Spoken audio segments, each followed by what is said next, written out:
Hey, everybody. What? Whoop, whoop. Check it out. We're in opposite land today.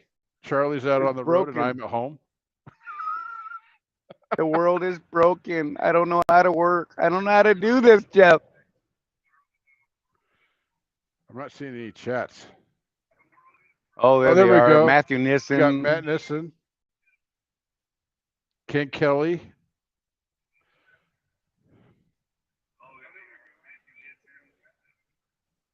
Uh, Uh, hey.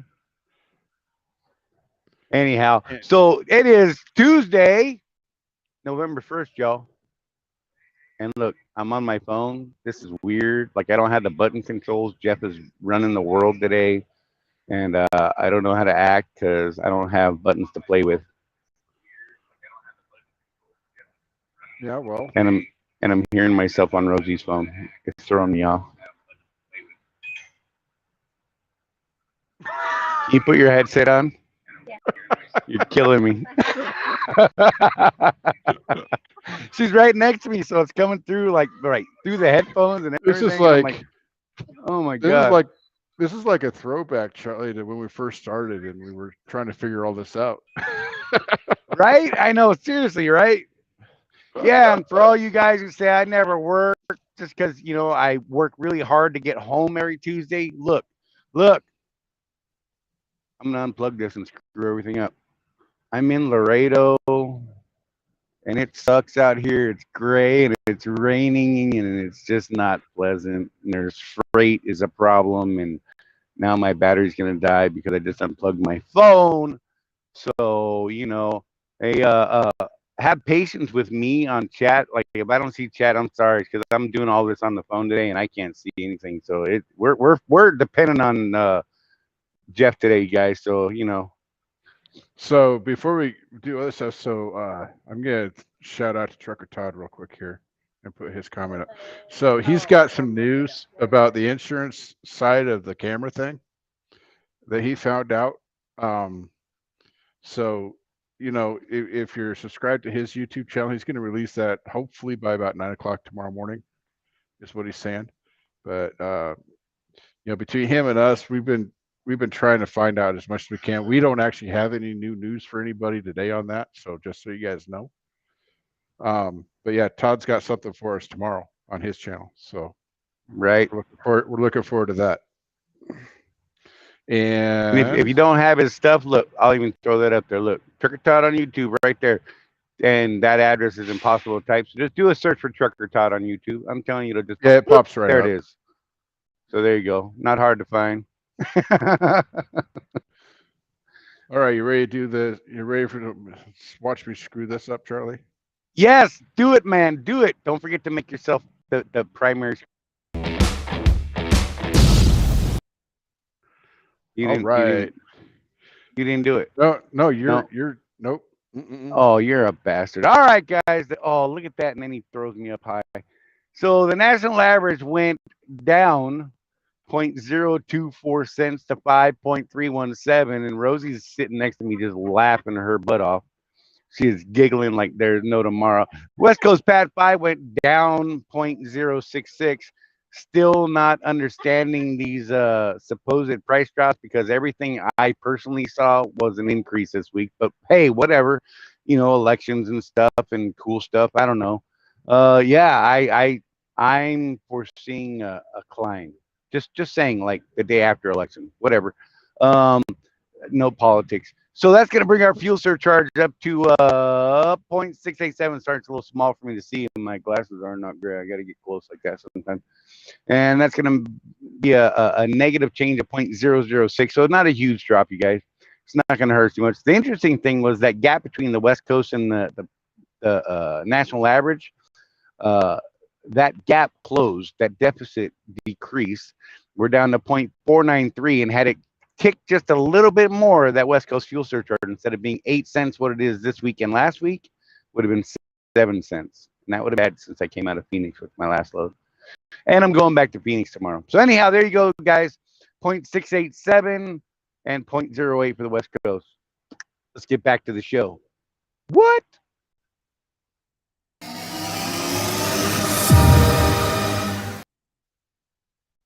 Yes, Dennis, magnifying glass. Oh, this For is a more metal reasons one. than one. Wait, what? Stop it. Family show. What's up, Greg?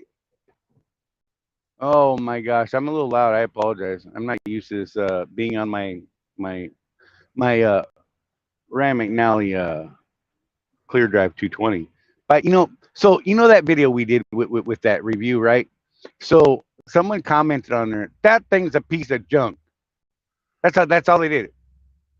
I'm like, could you be more informative on that? Because I'm still using the exact same one that I used to make that video over a year ago. Yeah. I don't know. I'm doing a show with it. I think it sounds okay. When I tested everything, it sounded great. Jeff's on a Clear Drive 220. I don't Yeah, know. this is my second one, but what I did was I sat on mine. So you can't really fault Clear Drive for that. Right? But so let's see. Do we have comments here? Something to talk about? Ken Kelly said it took him 4 hours to get from K Falls to Weed. That seems a little long, doesn't it, Charlie? Right? Holy hell. He hasn't said if that's snow or whatever. I know some of the guys in some of the other groups are talking about snow in that area coming up. We are looking at wintertime now, guys. Maybe a little early, but every year everybody says, "Oh, already," and I think it's about the same as it usually is, isn't it? You Yeah. you you really wouldn't know since you don't drive in Canada. Well, I pay attention to what, the rest of the world is doing, not just my little world. I try to pay attention. I mean, doesn't the snow typically start in like, in Wyoming about July 1st, right? Yeah, yeah. Yeah. 6 hours behind Trader's Point. Dude, Matt Nissen. So check this out. So this load, you all, hopefully you read that crazy book I wrote on my tale of woe this morning on this load. And I would like to touch on that just a little bit. But once I got that load emptied today, I refused to unhook from that empty trailer that I had when I came back to the Laredo yard. I was like, what are you doing? I'll go drop. I'm like, no, not till we have a load and we're dispatched. And then we threw a lock on it, dropped it, ran and got food right for the show, made it back just in time. I think we got back here, 4:30, something like that, when I popped on, Jeff. And Yeah. we were ready to go. And I'm like, whew, that was close. But so, okay, my tale of woe. Crappy load. First driver brake checked the hell out of this load. Pushed all 4,000 pounds worth of tiny little pallets, brake parts for big trucks. So it really were tiny little pallets, but super heavy, into the nose of the trailer. Had the drive tires at 39,900 pounds on the scale. Second drive, and this guy was going home. He's like, I don't care. I'm just dropping it. No scale ticket, no nothing. Dropped it and bounced. Next guy goes to pick it up. He's like, something's wrong here. He scales it. He's like 39,900. Slid the tandems all the way. Got it down to like 38,800 pounds. I call Swift. I'm like, hey, what the hell's going on? This is crazy. They're like, oh, well, yeah, you should probably just drop that, and we'll try and find you another load.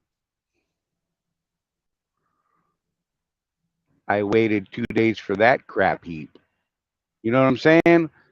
And now instead of being in Phoenix, now I'm in Tucson at the DSW yard, and I'm like, let me see if I can figure something out. So I went inside, talked to I believe his name was Corey, and it was either Corey or Cody. I if he's watching, I apologize, sir. I was a little frustrated that night, not gonna lie. So I asked him, I'm like, hey man, I said, look, number one, I don't want to sit here for the next couple of days, right? Number two, if there's something I can do, since this trailer didn't have a seal on it, I could see what was wrong. I could see how to fix it. I mean, Lord knows I had tons of room. It was 16 tiny little pallets that were, maneuverable in the trailer to readjust everything. And I'm like, hey, if you guys got a pallet jack, I'd really like to try and rework this thing and see if I can make it legal, because I don't want to sit in Tucson for another 2 days after sitting in Phoenix for 2 days, right? Mm-hmm. And he's like, well, man, he's like, I've never had anybody ask anything like that or put it that way. So you know what? Let's go see what we can find. Dude jumped up, came out, opened up the shop for me. We found a pallet jack. Rosy and I and a random dude walked walking by, didn't get his name, helped me lift the pallet jack up into the truck, and we went to work. And Rosie and I worked on that load for the next 3 hours. Do you know, we rearranged that thing, and I was like, all right, we're going to single stack, double, single, double, right? And we did all this work, and I thought, this is going to work out great. And I came back and climbed in the truck and looked at the air gauge for the suspension pressure, right? And I was probably, going by what the gauge said, I was probably sitting at right about 35,000 pounds on the drives, and there's still nothing I could do. So I had to move all that crap again. I missed it by this much, or this much on the gauge, but whatever. So anyhow, reworked it again. Ended up taking half the pallets and moving them back to where the tandems were.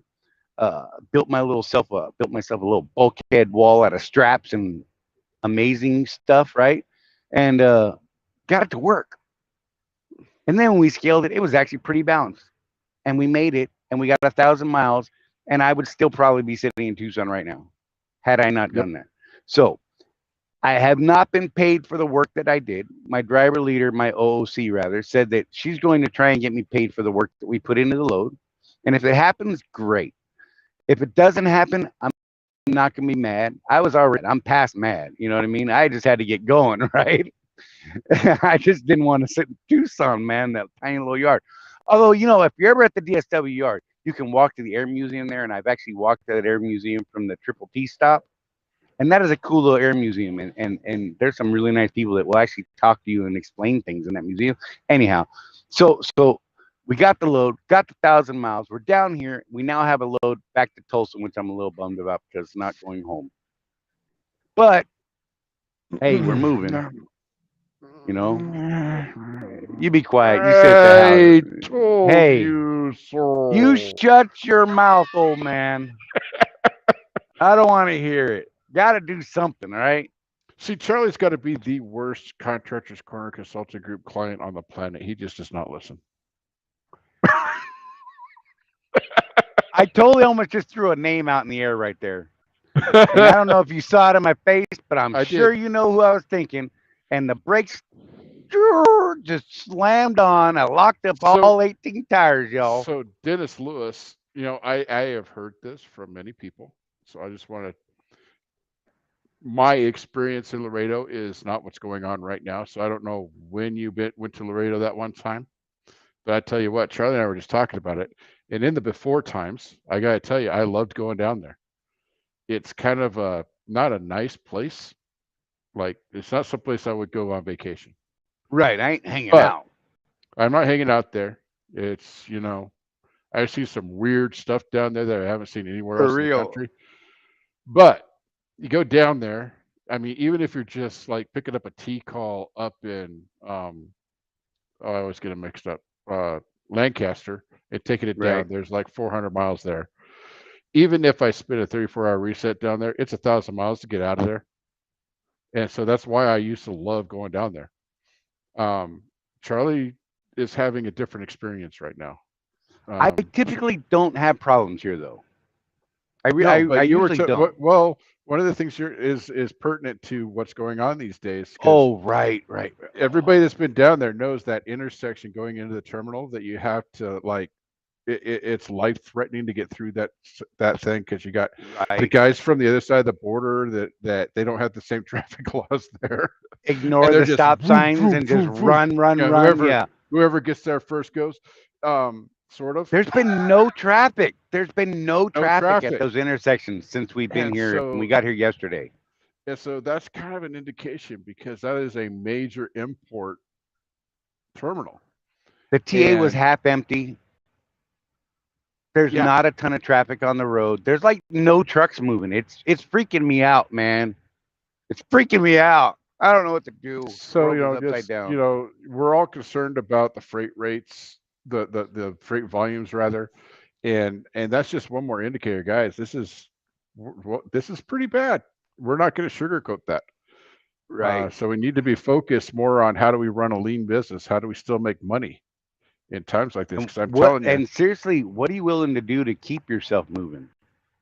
Mm-hmm. Look, normally I would have said pound sand. I'm not moving this freight. But I was like, look, we could sit here another 2 days. Mm-hmm. You know, and look, I'm supposed to be home right now. I got to Phoenix on Friday. I should have been home, Sunday night with the way things were supposed to work. And we didn't leave Phoenix till Sunday to Tucson and got here yesterday, and it's not groovy at all. So yeah.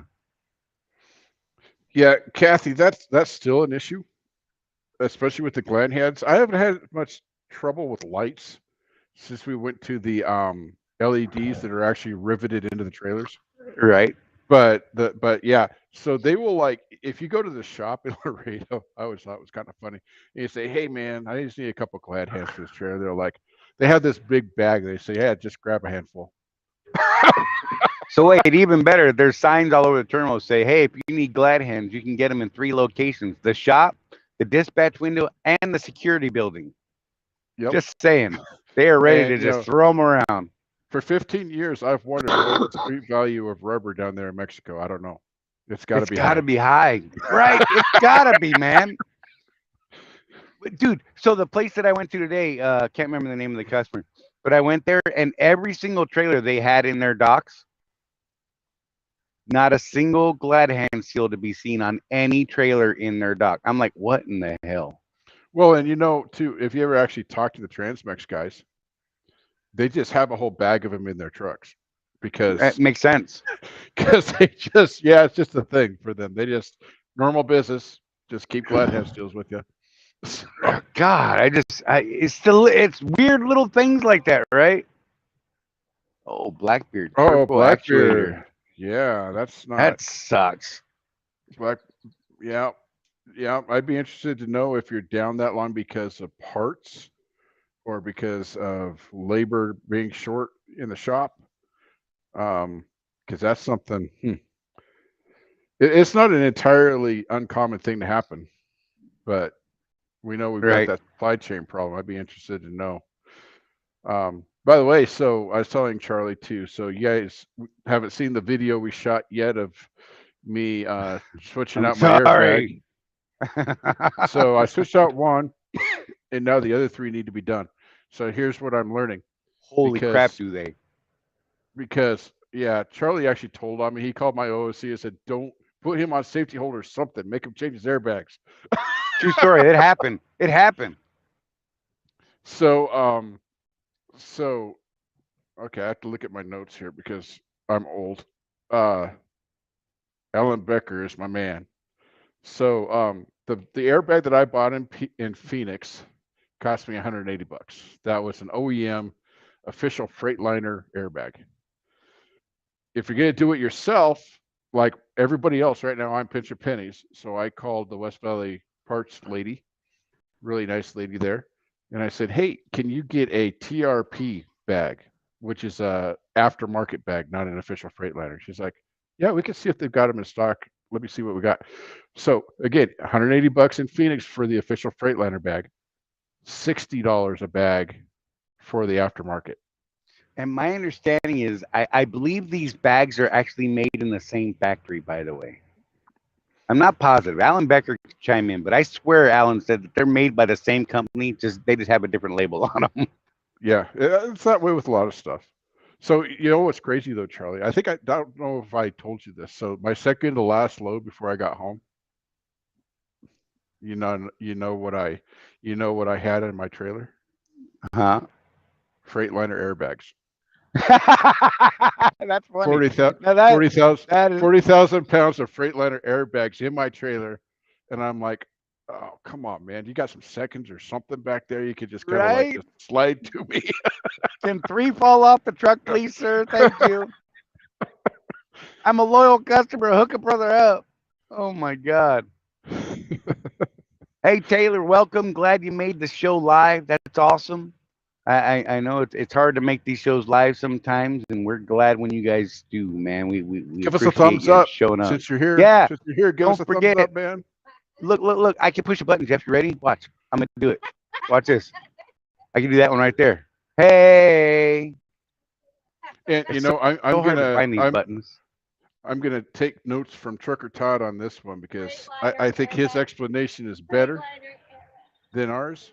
So the reason for this is it helps with the algorithm, guys, at YouTube's, so that it gets our message.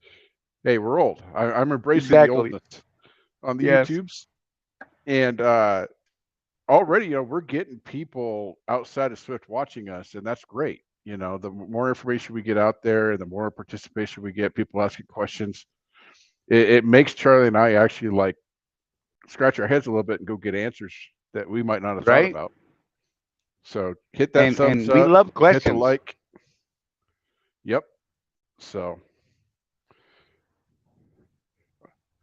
Taylor said he gave us a thumbs up. I appreciate it. all right. Okay. Is this wrong that I still don't know who Charlie's favorite kid is? I thought I knew, but I don't think I knew. But that's cool. It's going to be a mystery for a while, I believe. Good to Right. see you, Paul Phillips. Who else we got in here? We've had a bunch of people today already. Blackbeard, we talked to Chris Mallender. I did a load that had empty miles 231 and loaded 230. That one was free because of fuel. Oh Lord, that's a rough one. Maybe Right. we could talk about that for a second. It Charlie? It depends on. Did you get a great price for that fuel? Because you're going to Right. use that fuel on the next load. The fuel is always paid for, just not on that load. Right. So I've been talking to a couple of guys offline a little bit about the fuel thing, because unless you're actually looking at a longer term than just that load, it gets a little scary. I might drop $700 on fuel for a 200-mile load, but it's because I got it at 20 cents less than anywhere else in that entire region, right? Right. And it's going to get used on that next 200-mile load. So you put the two together, and the fuel's paid for.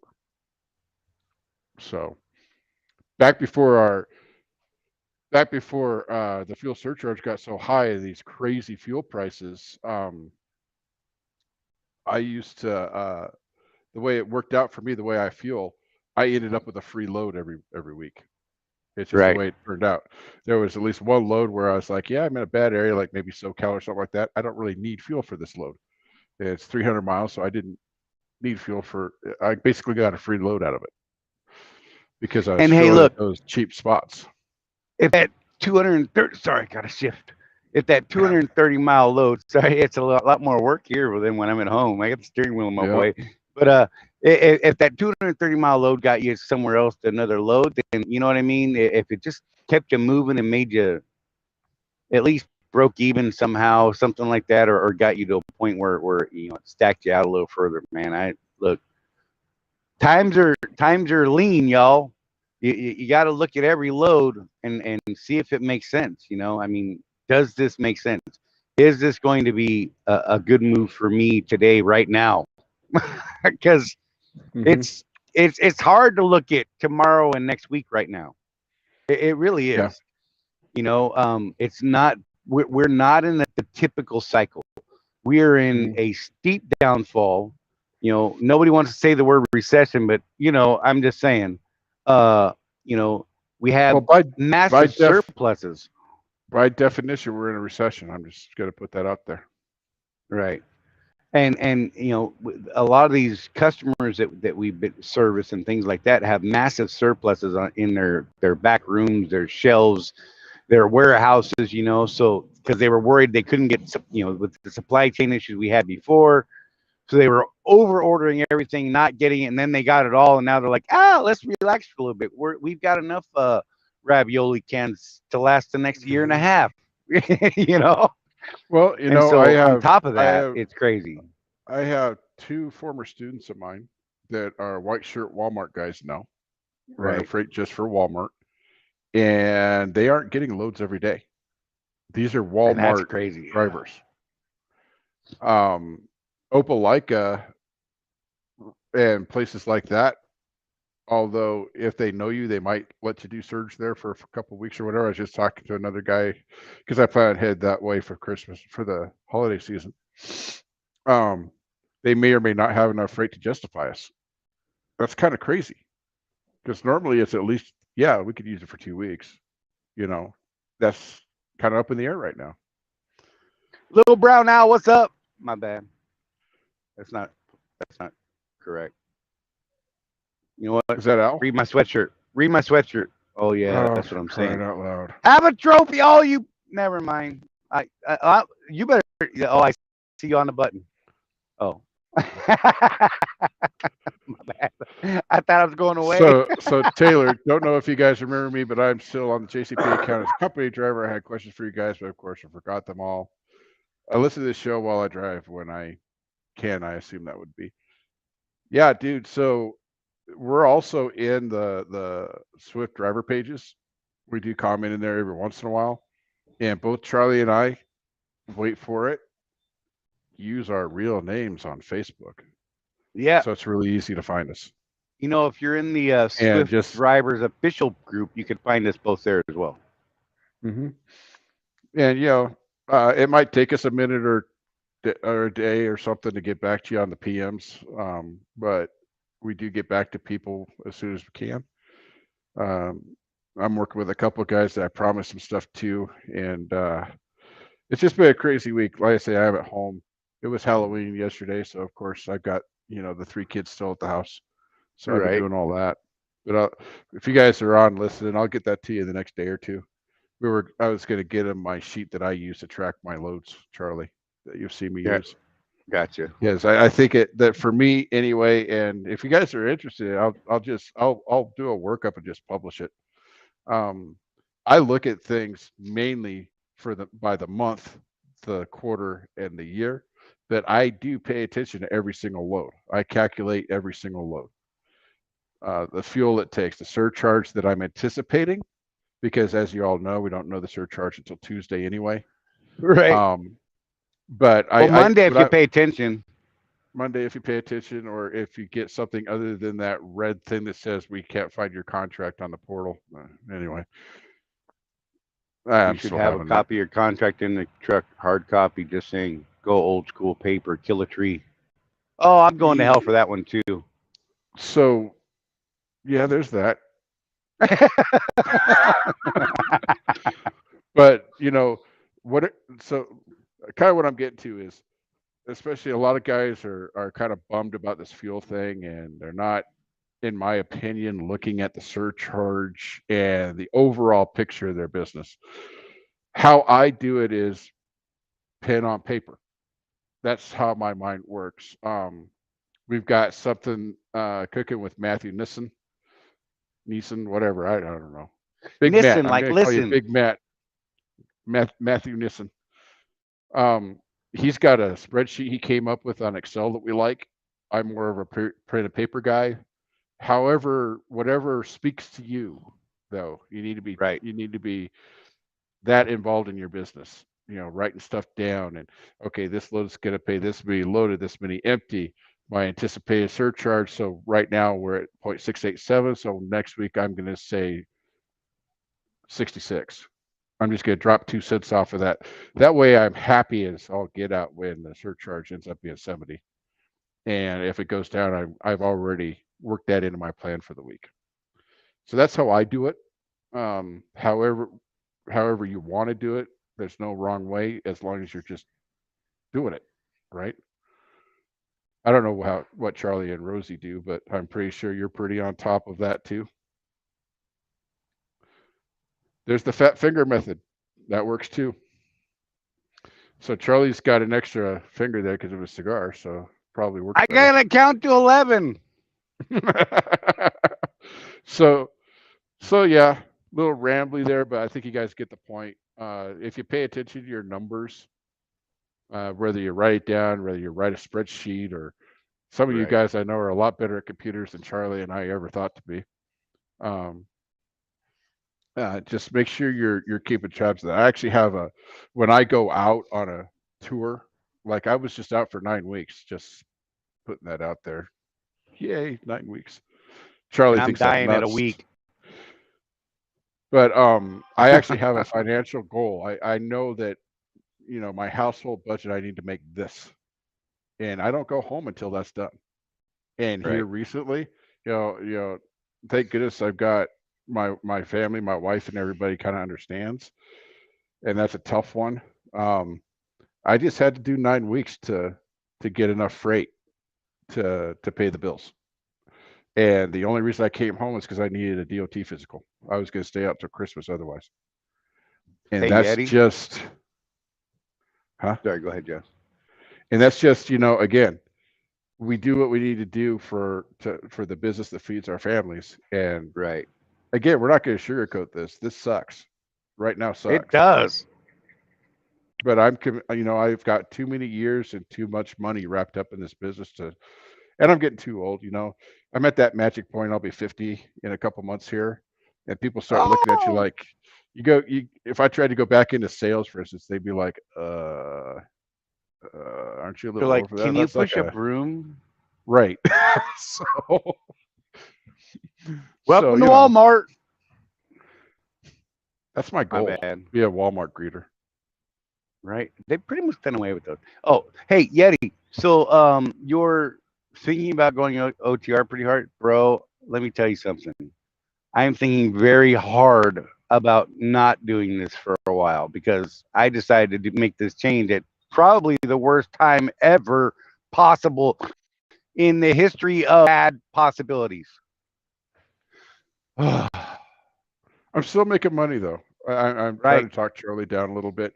He's for those of you that are new to the show and don't know us, Charlie's been running Target Search for what, 3 years now?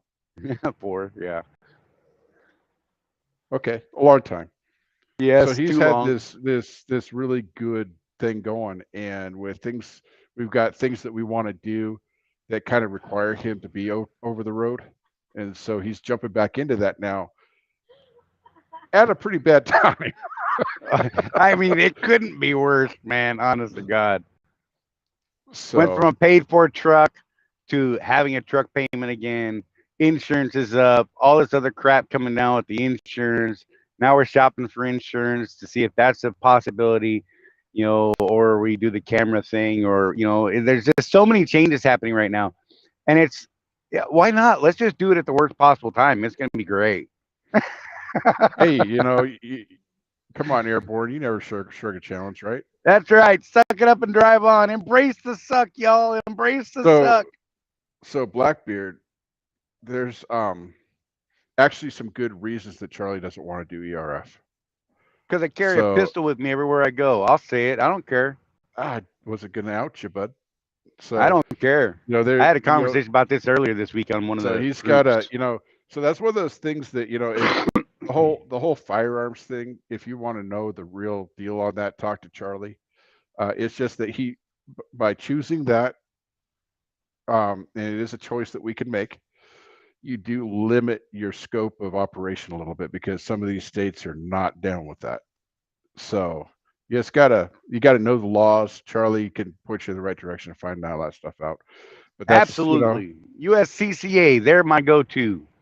right. Sorry. I apologize. So there's our non-political political statement for the day. Right. Uh, Sorry, we're going through chat comments here. I don't know. I could see the Walmart greeter thing like Walter on Jeff Dunham. Okay, yeah, well. Right? So I used to tell people that my goal in life was to be a McDonald's shift manager. And it would be like, what? So here's my thing, guys. And if we start going, if you choose to start going the actual, like asking us to go through your books and evaluate your business, this will come up. I want to be able to live on minimum wage. Right. And in the United States, you can do that. It requires that you have no debt, including your house. When all you have to pay is your property taxes, the lights, the food, and all that, you can literally live on minimum wage. That's what it Right. takes. Yeah. Do I really want to live on minimum wage? No, I don't. Hell But if no. things really just hit the fan, I want to say I don't want to lose my house. I don't want to lose my Right. cars. I don't want to. And that's always been the goal to me, is to get to that point. And then I do stupid things like buying a house that's 3 times more expensive than my last house in a Right. different state. But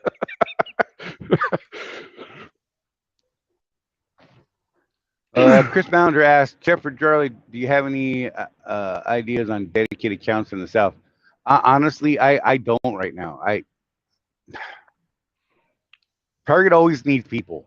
I can tell you that. I have a personal issue with one person on that account, and it is what it is. Whatever, you know. That's why I decided to bounce for a while so that I didn't start throwing out cuss words at people and being unprofessional and all that sort of thing.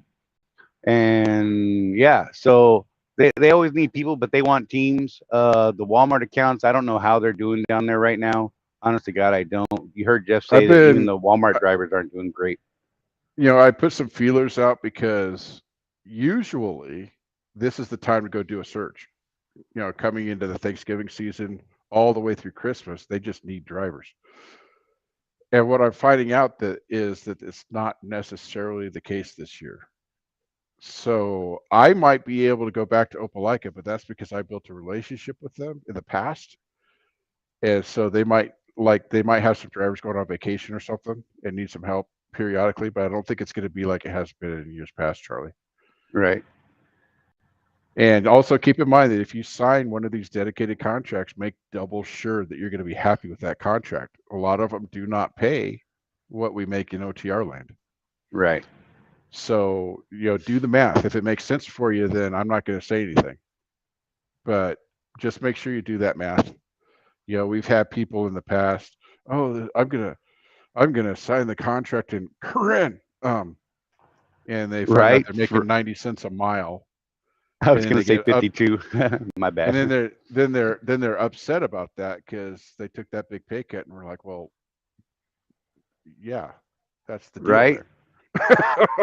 So my experience with Walmart, I was on Surge Walmart out of McClenny, Florida for a little over a year until they finally said, look, you either got to bounce or sign the contract. And Rosie and I wanted to keep doing that contract because it provided something that we wanted at the time, and that was to be home every week. We were off. We were literally off every Saturday and Sunday. We had weekends off. We worked 5 days a week, and we were off weekends like normal people. It was the craziest thing ever, right?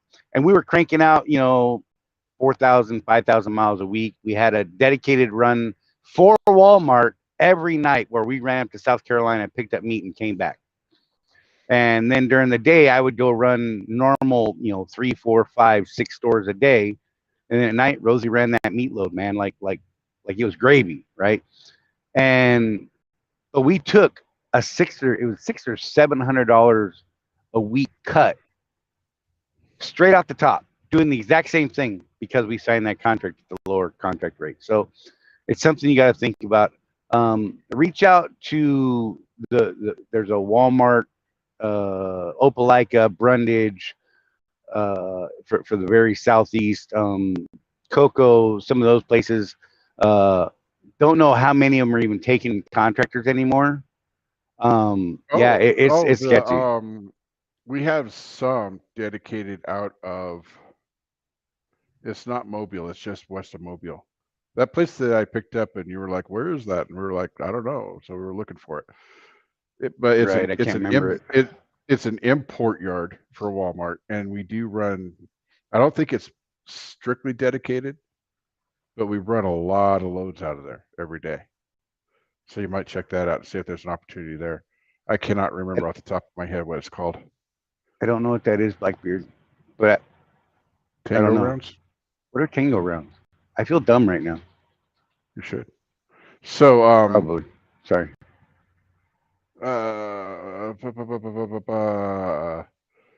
Someone was asking about, are they round trip loaded? Target is round trip. So is Walmart. Walmart, you may or may not have a backhaul. The backhauls are usually pretty heavy. Well, everything at Walmart's heavy.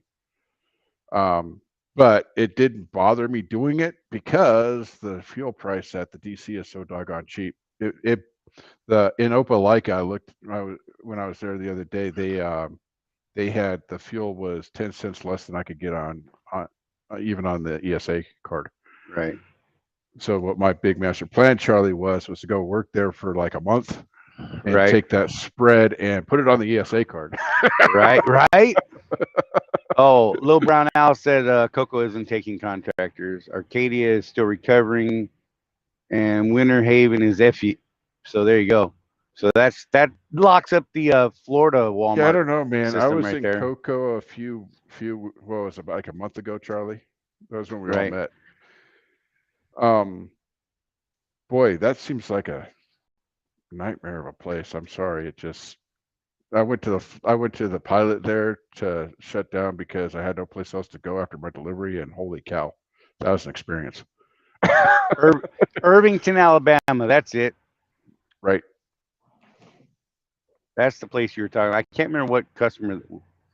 It's a Walmart import place, right? Yep. Okay. Yeah, their driveway is like 5 miles long, dude. That's great. Okay. Sean Holloway said J.C. Penney in Cedar Hill has no miles for owner ops.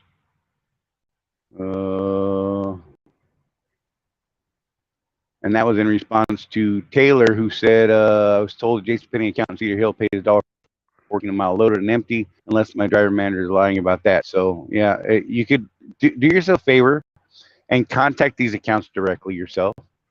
Just ask somebody Right. for the phone number What you to the want to account. do? What you want to do is you want to actually see the contract. That's what you want. You want to say, okay, well, show me the contract. And what you're going to want to see is Schedule C in that contract. That's your pay package.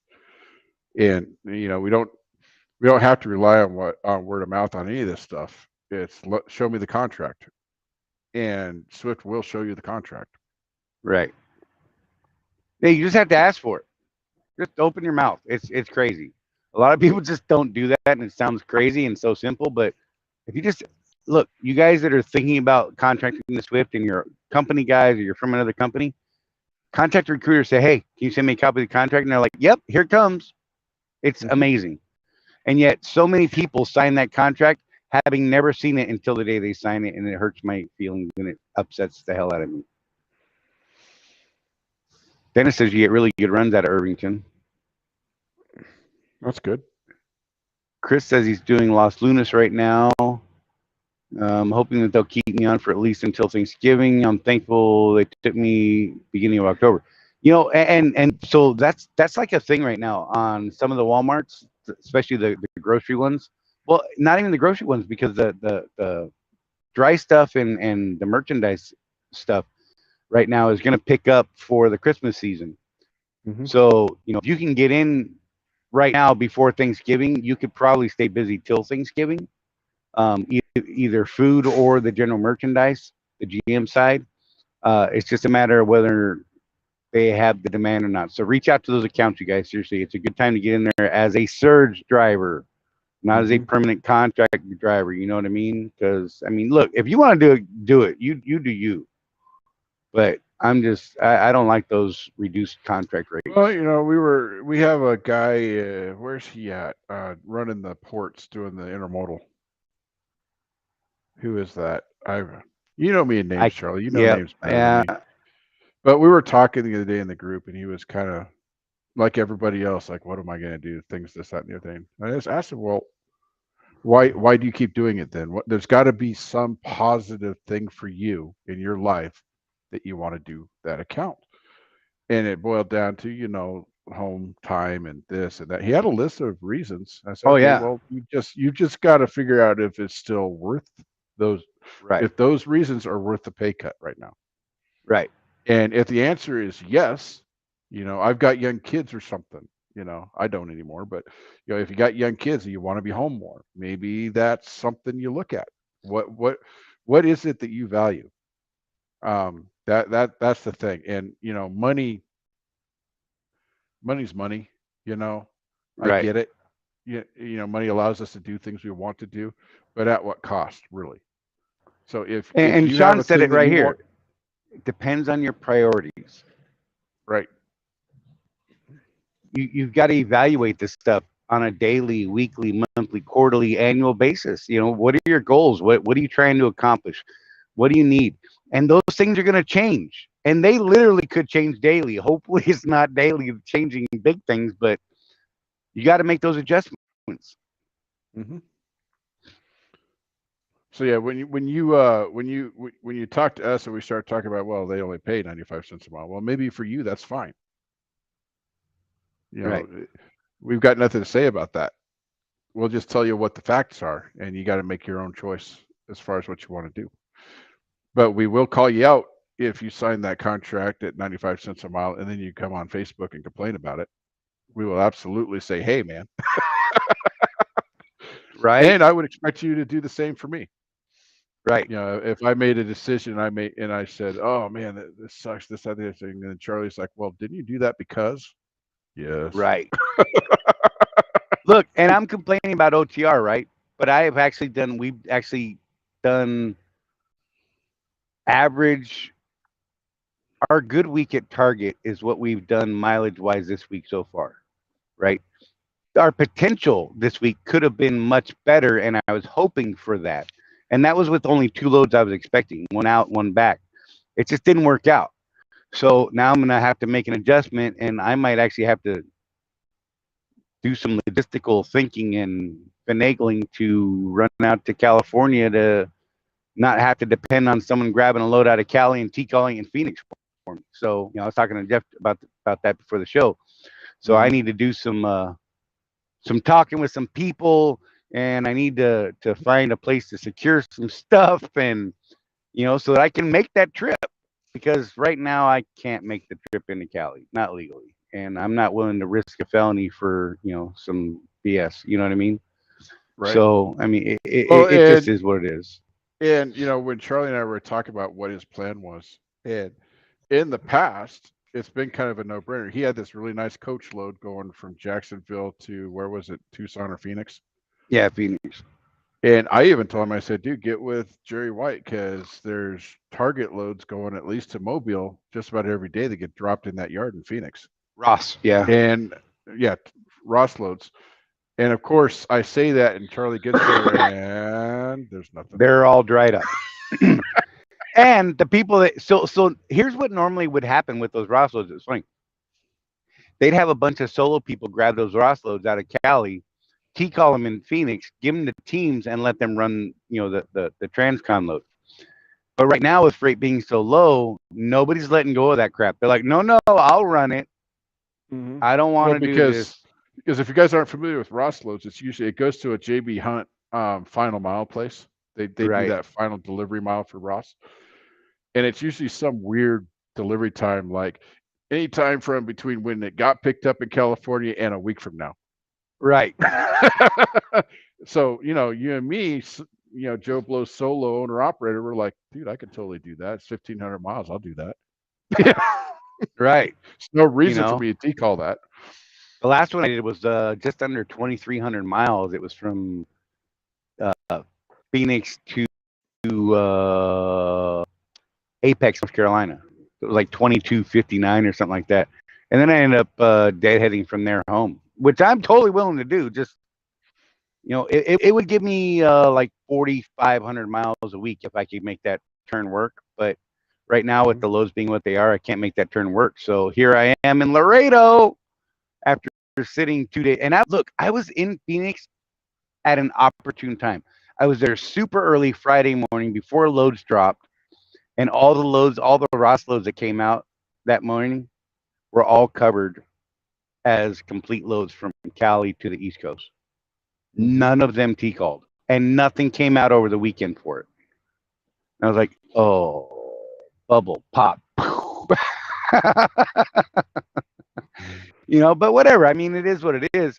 And if I can make this work, we gotta, like I said, we picked up that load from Tucson. Oh God, I'm trying to let it go, but I can't. And but I looking at the bright side of it. Look, I did a little extra work. I'm still a little bit sore, but not so sore today that I can't function right. But I'm telling you, that wore me the hell out. And but it gave me 1,000 miles that I probably would have still been sitting in Tucson this morning. I mean, that's just the reality of it. So decisions, I mean, I got lucky that they even gave me a pallet jack and they allowed me to do it. And there was no seal on the trailer, and all these things lined up that gave me the opportunity. So I seized that opportunity. It just made far more sense to try and fix it, try and run it, make lemonades out of lemons, like they say, right? So should we talk about the crazy thing that you and I were talking about the other day, Charlie? Trying to figure out how I'm going to get back in. There's a long list of them, but sure, why not? So here's something crazy, and I'm Oh, sure that one. Sue's gonna probably chime in on this. By the way, Sue did put up one of her great things up here. Money is easy, but what are you willing to sacrifice? Family, time, peace, toys, not my bike, and much more. What are you willing to Right. put in to get money? Exactly. Oh my That's a God. fair. Sue, I did not see that. And that is straight up wisdom. Yep. So what I'm looking at right now, so you guys know I'm doing this big experiment on the ERF, the Eastern Regional Freight, and I live in Utah. So here's where I'm at with that.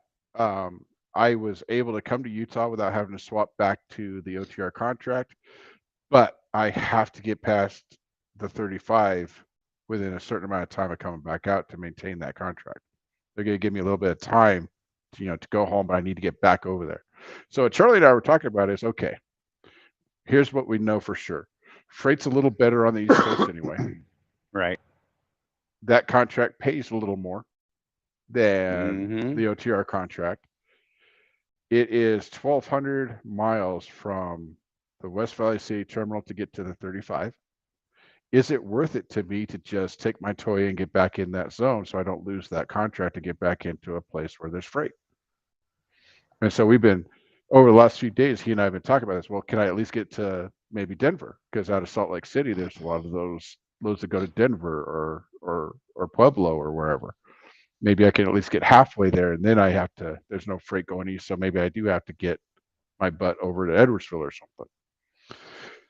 But that's the sort of things that I'm looking at to maintain the Right. contract that I have to service my customer Swift in the way that I told them I would with this contract, right? While keeping I yourself wouldn't, in the black. while keeping myself in the black, right? So I'm one of those people. I'm willing to spend time out on the road, obviously, to make ends meet. I don't know if I would have been able to do this, Charlie, before the whole smartphone and video calling and all Right. that. But for me, it's not that bad because I can talk to my wife and kids every day anyway, Right. and whatnot. I know that may sound weird to non-trucker people, but for us, Right. it works. Um, so yeah, that's some of the things that I'm looking at in my business. Or do I just give up the ERF and say, I guess I'm stuck over here or whatever? Right. So what we found, we sat down and we did the math together, and as long as the freight really is better over there, we think that it's worth just getting my butt over there.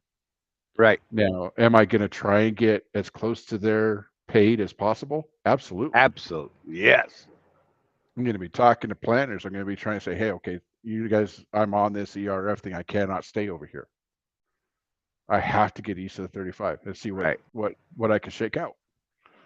But push come to shove, I was doing well enough over there. Again, in this freight environment, not as good as maybe in the past I could have done. And with no But contacts. I mean, well, completely fresh and new.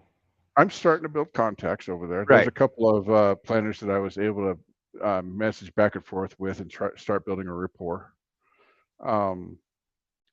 Sue, don't ask me for names because I don't do names. I'd have to look at my list. But there was definitely one planner out of Decatur that, boy, he just freaking. Once I started talking to him, he's like, "Well, let's see what else we got then." Right. And I went from having like this 300 deadhead to, oh, there's a load down the street, but it's only 200 miles. But hey, once you get there, I could get you over to Mobile, Alabama. That's another 500 miles. And started working a stack, man, which that's the way you've got to do it, guys. Reach out to these Right. people. You see this load, you're like, oh man, another one of those.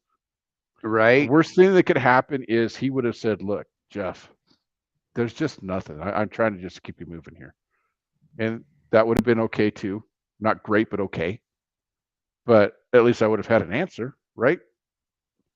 So the only thing that will solve this problem, and yes, I'm going to bring it up, Charlie, even though we try not to, because who knows what's really going on with this project.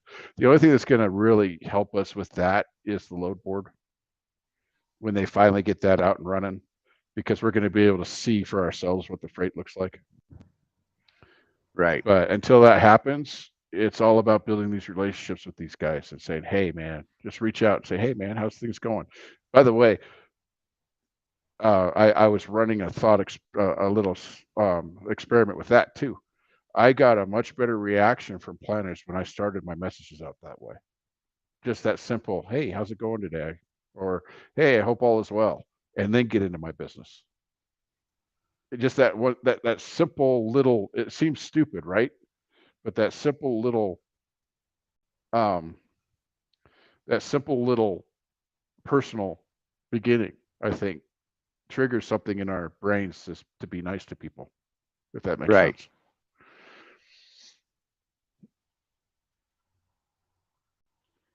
Sorry, I'm going through chat. I'm marking some that I want to come back to, Jeff.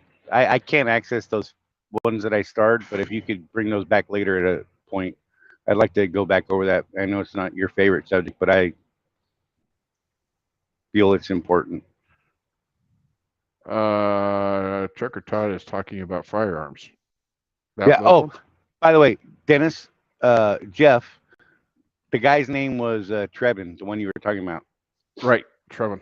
Yep. Dennis Lewis threw that up there. So yeah, yeah. Because he and So I were talking about that guy. So yeah.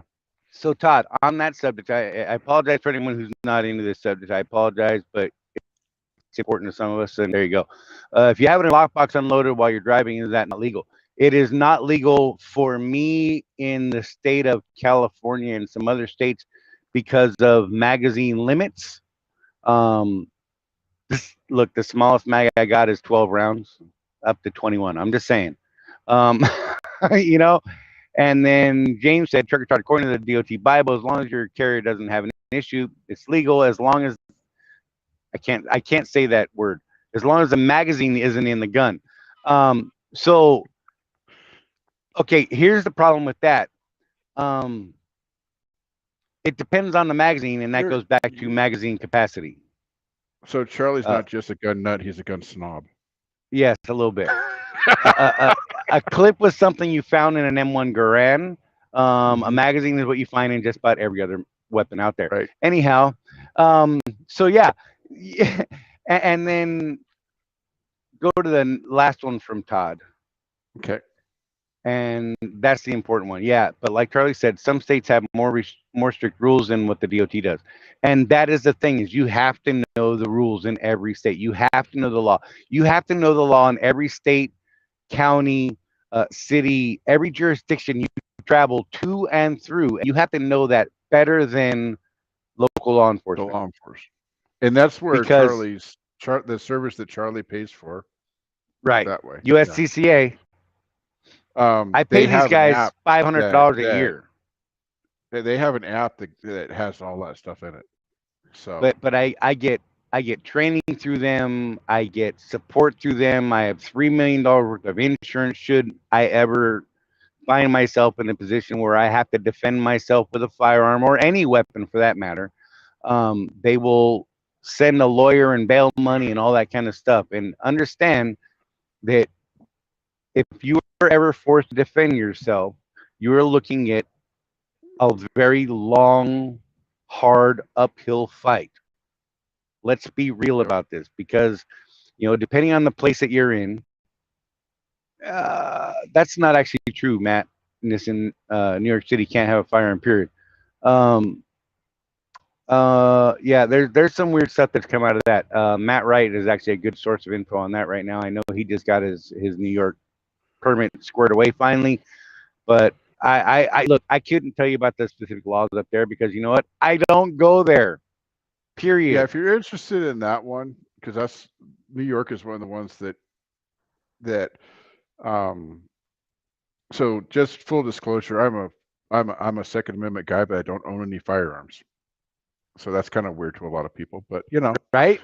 I so know it's California is baffling to interesting to some. me because, and if you guys want to look into it, it is interesting, even if you're not a gun person. Um, there's like Supreme Court level stuff going on in New York right now. And if you guys want to look into it, it's a really interesting thing to look at.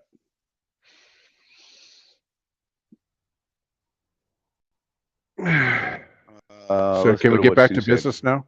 Yes, sir. Okay. I apologize.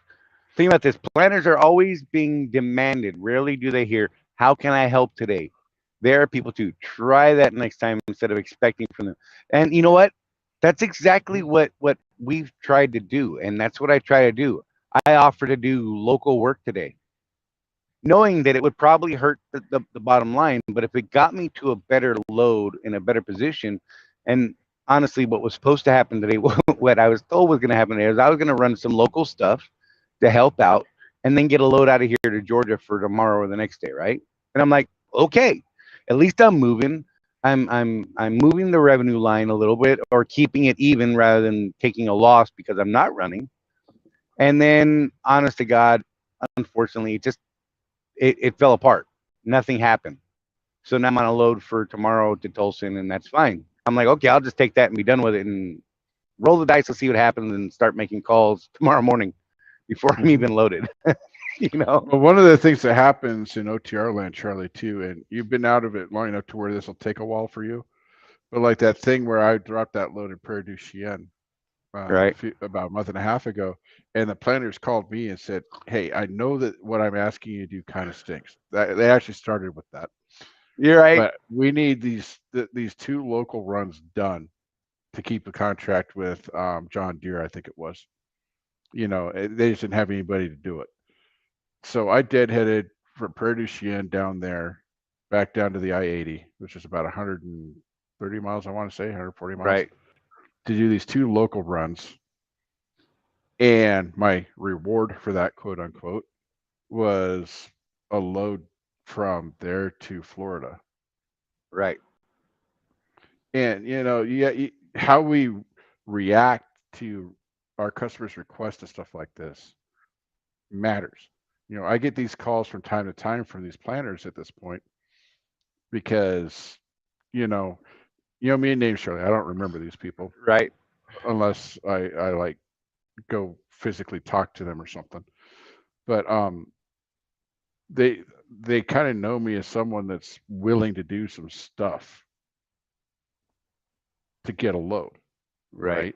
I mean, I've done some crazy stuff. 3 local runs in Chicagoland, for crying out loud, Oh, to get a load from there to Seattle back in the day.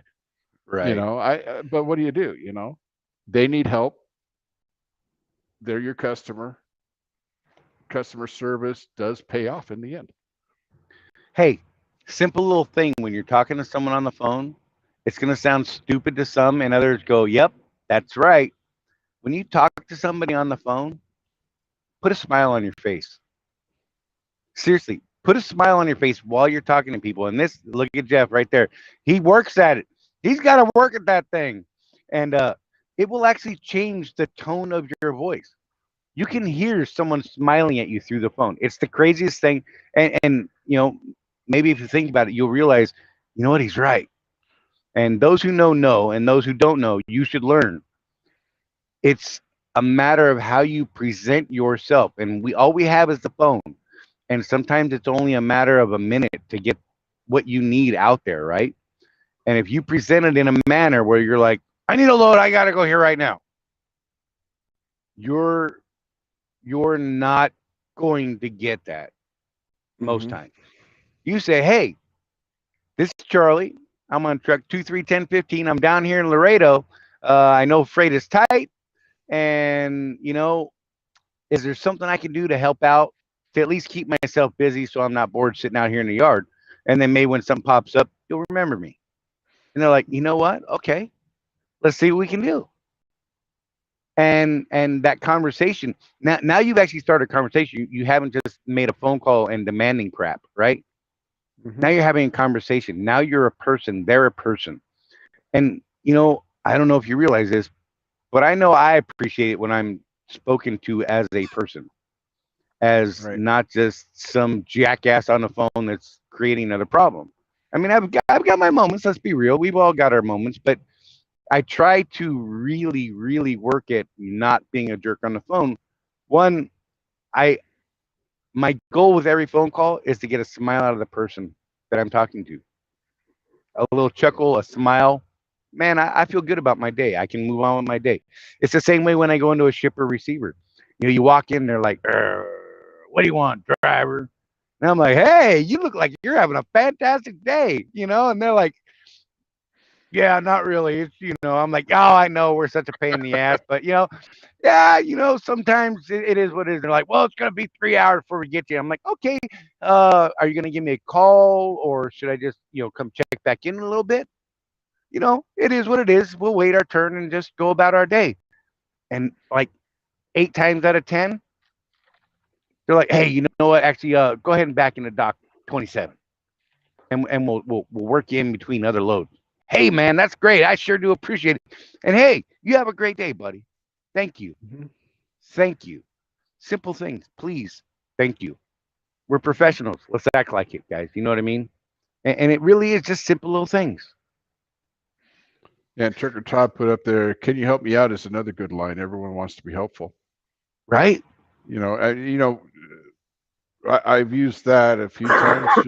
And so this is stuff that after a while you just don't just think about. You kind of feel the room, right, Charlie?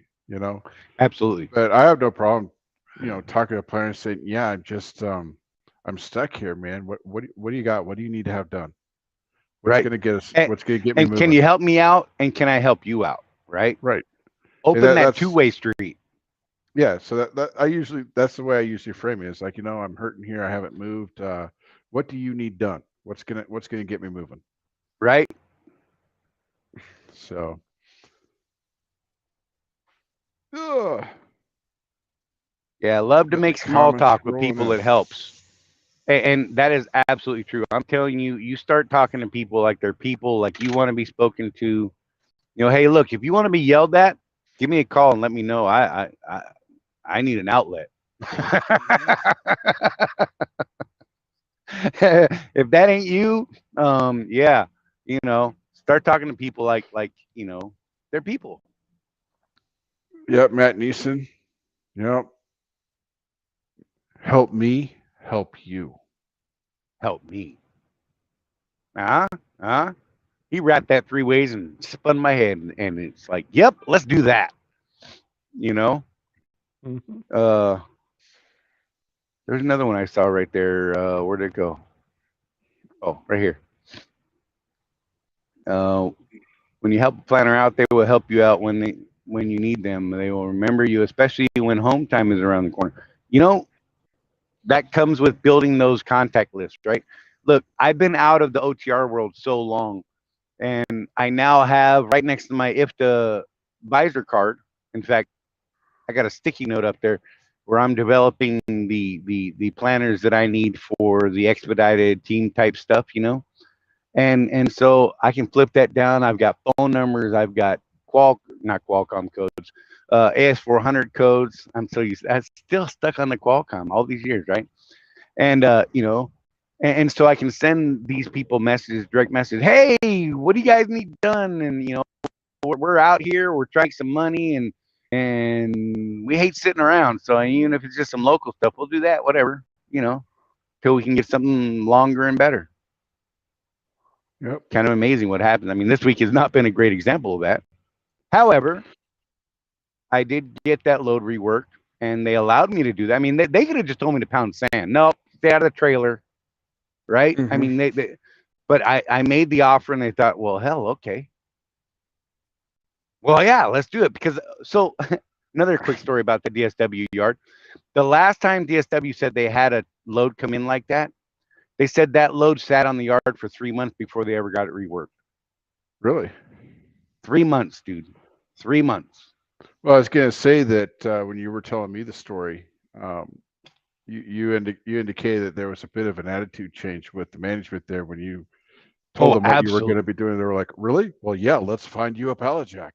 Yeah, yeah. He could not believe it, and because basically what I said, the quick short version of it was, hey, look, I would rather not sit here for the next 3 days because let's be real, that's probably what's going to happen. The next 2 or 3 days, I'm going to be sitting in your yard, right? No freight. The volumes are crap. Um, and you guys or Swift, my customer, is going to be hurt by this. And the load was originally screwed up by a DSW truck, so that's hurting that business who is a Right. a customer and a client of Swift. Swift is their customer. So I helped out. I was offering to help out DSW. I was helping to help out. I was offering to help out Swift. I was offering to help myself out and all of these people to make sure that this load got put out. And it was a load of big truck parts. It's all brake parts, right? This is production stuff going into Mexico. That production line is not been flowing. Let's be real. Specifically for these truck parts. And so you Freightliner guys waiting on a brand new Freightliner, you're welcome. I got these brakes sent down to Mexico today. They're on their way. Just saying. Oh my God. But yeah, if you just start treating people, and I had a conversation today with a planner that was going extremely poorly, and I really had trouble maintaining a level of professionalism out of my face.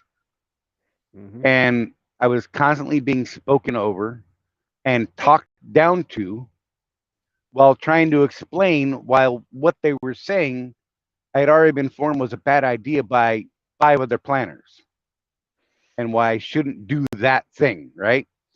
And I took a breath. Those of you who are familiar with WUSA, kind of internally in my head, I'm going through it. All right, take a breath, eat. Spoke to this person. I almost dropped the name. That would have been awkward. And said, hey, look, this is what I'm trying to explain to you. And then I thought, hey, this is what I'm trying to explain to you. And this is why I turned that load down initially, because of this, and this. And it turned into a different thing.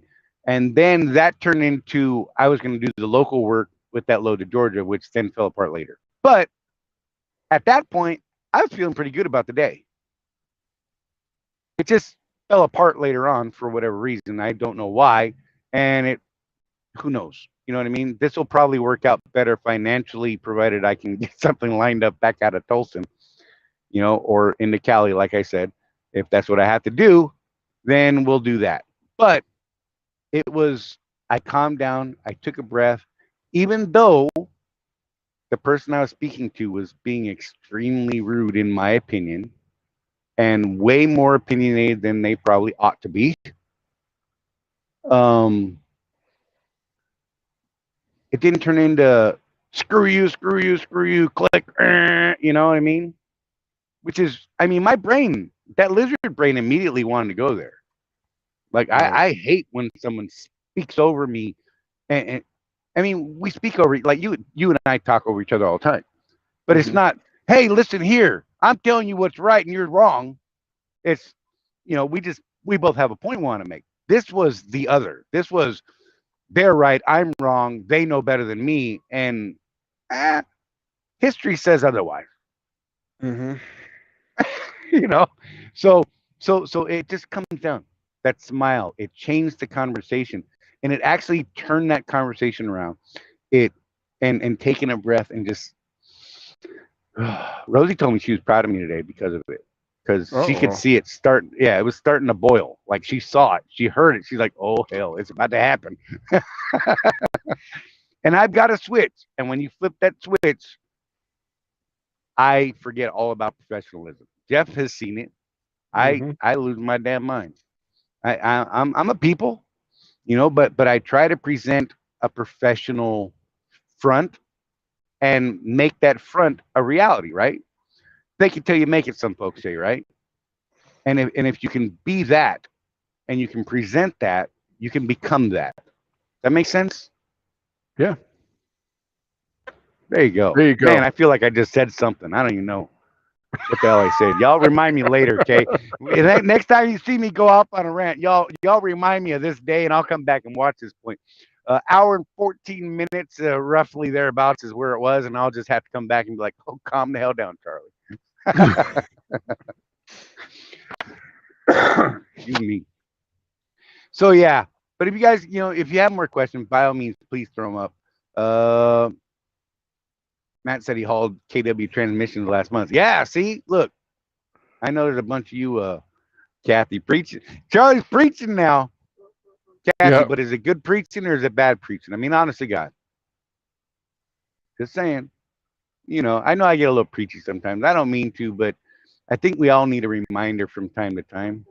Lord knows I do. Jeff has, trust me, Jeff and Rosie are like saints on the world. I'm telling you, because they talk me down from so many sore-headed moments that I get. And without them, I'm telling you, things could be different. Well, that comes back to, we were talking about this several months ago on the show. Charlie and I over the years have built a pretty good friendship, and we're able to call each other and vent when stuff just doesn't go right for us in the business or even in personal lives a little bit. And, everybody that's out here on the road, especially, I'm just going to say, especially us solo drivers that are just by ourselves all the time. You got to reach out and have that mental health friend, I'll call it. Somebody you can call. My wife doesn't want to hear about my BS out on the road, but Charlie Right? will. Absolutely. So I'll call Charlie first and get everything out, and then call my wife and have a nice conversation. for real. For real. And you know what? Look. So here's the funny thing about that is even though Rosie's in the truck all the time, a lot of times I will dump this crap on Jeff and she may or may not hear it, but it keeps me from dumping it on her because she's usually feeling the same things. And then she'll Right. get up and be like, yeah, that was some BS. And I'm like, hey, but Jeff kind of put things in perspective. Why don't we look at it this way? And she's like, oh, that's pretty good too. So, it spreads, y'all. But you know what? It's not, look, okay, same gear, different speed. You need to find someone you can talk to, right? At any given day, we've all got crap going on in our world, whether it's trucking, whether it's personal. Um, I have made this offer to several people. Y'all know who you are, and I'll make this offer to anyone. If you ever have one of those moments when you just need to talk to somebody for whatever reason, and I'm just going to leave it at that, okay? If you need to talk to somebody, if you feel a certain kind of way, reach out. Find someone. Me, Jeff, Rosie. Hell, Rosie's a great listener. Y'all don't understand. That woman, she's got it. She's been dealing with me for 35 plus years. She's got to be something. Any of us in the group, you guys, seriously. I know there are several OOCs out there who can relate to certain things that have happened in some of our lives. They've been there, they've done that. Find those connections, find those people to talk to. Make sure you're taking care of yourselves. I got another friend of mine, Charlie, that he's a former student of mine, and we'll call each other up, and if the first words out of our mouth is horse shit, right? There's a conversation to be had. Yes. Mine are not quite so civil, are they, Jeff, when I started? Usually not.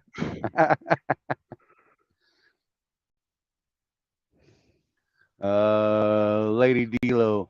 Oh, I didn't even see that was you. My bad. D-Lo, what's up, girl? Somebody's calling me or Rosie. I don't know. So it just threw me off. Anyhow, so yeah, that lady right there, Lady D-Lo. Miss her. Love her. Awesome. Can't say enough about this lady. But she said, I have drivers that call me and vent that haven't been mine in years. It's what I'm here for. And like for real, like this lady right here, she and I have had some crazy talks. Like Rosie and I had this one insane fight one time, right? It was crazy. I mean, it was one of those like you're like, "Mrr," and then I'm like, I'm an idiot, and then I'm like, "Mrr," and then, I'm stupid, "Mrr." And D'Lo and I had this amazing conversation that day. Like I walked in, I'm like, look, I need someone to talk to. She's like, let's have it, and we had a conversation, and it made things better.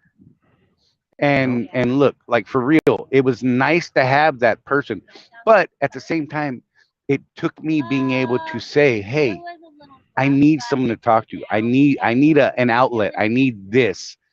Can you be that for me right now? Right. And I'm gonna tell you right now that if you come to me like that, absolutely yes, every time. You know, I hope that I don't get 1,000 calls like that. But if need be, hey, I'd rather be that person for you. Seriously, you know, we all need someone. So I mean, we've all got to take care of each other. Yeah. See, Oh, and look, here it look. is. Here it is. Yes, You saw it yes. coming. All I did was show you she's always right. And you know what? I love you, lady. You're okay. And I mean that. I don't. You know. Mad love. Mad love. How can we get the spreadsheet? Sorry, guys. We'll go back into the real world here. I apologize. Uh, We're working on it. we are.